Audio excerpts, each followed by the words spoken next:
My name is Liam Montier from Kaymar Magic, and I'm talking to you about Michael Breggar's brilliant trick Art Attack, formerly known as Masterpiece. And this is one of my favourite tricks to do close up.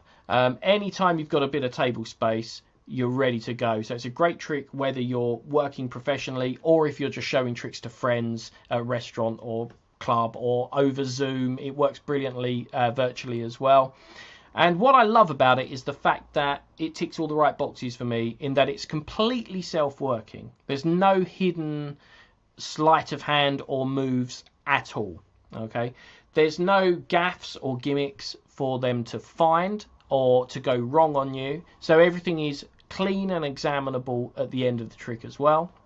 And there's no marks or anything like that. The handling has all been whittled down to basically non-existence, which means you get this totally baffling trick that instantly resets itself and can just live in your pocket until you want to perform it. And it's a show-stopping feature piece with a real kicker finish as well. One of those tricks where everyone thinks they see where it's going, it seems to go wrong, and then, you know, it all works out all right in the end, like all the best stories do.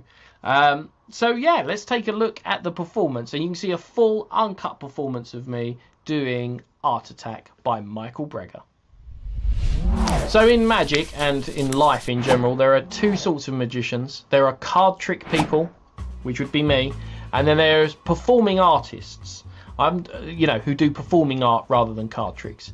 I've never really done performing art, but I'm going to perform with some art just to break some boundaries and try some new things. So what I've got down here is my card trick with art, right? So I've got my little easel here. We're going to set that off to one side so you can keep an eye on it. And inside here are the pieces of art that I'm going to do my card trick with. In fact, they are literally pieces of art because they've been cut into 4. Let's leave that envelope, that mysterious red envelope, off to one side. Now, here are my bunch of postcards which I have cut up, and these are world famous paintings. You've got Renoir's luncheon at the boating party there. We've got Monet's haystacks there. I think I've got those in the right order. Yeah, close enough. And then we've got a bit of Salvador Dali going on there, The Persistence of Memory. And also the Picasso one that sold for like $180 million or whatever it was. All in postcard form, and they've all been cut into literal pieces of art. Now, if you were here and, it was possible, I'd have you shuffle those as well. You would give them to your spectator, and your spectator would shuffle them however they liked and as much as they liked. So for the purposes of the trick, I am now your spectator, shuffling these cards very thoroughly. And now we're going to do a special type of shuffle as well. So we're going to deal all of these out. Now, obviously, you've shuffled these up. They're mixed. There's millions of possible combinations that these could all be in as we deal them out like this. There's already millions of possible combinations.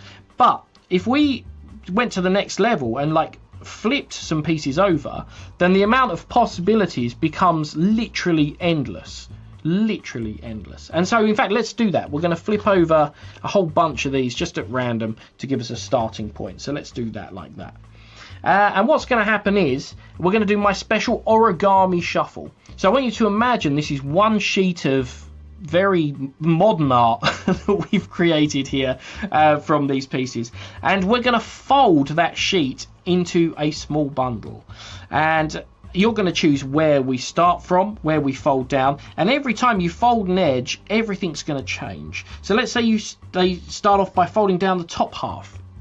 We're going to flip the top half over, so the orientation of them changes and the position of them changes.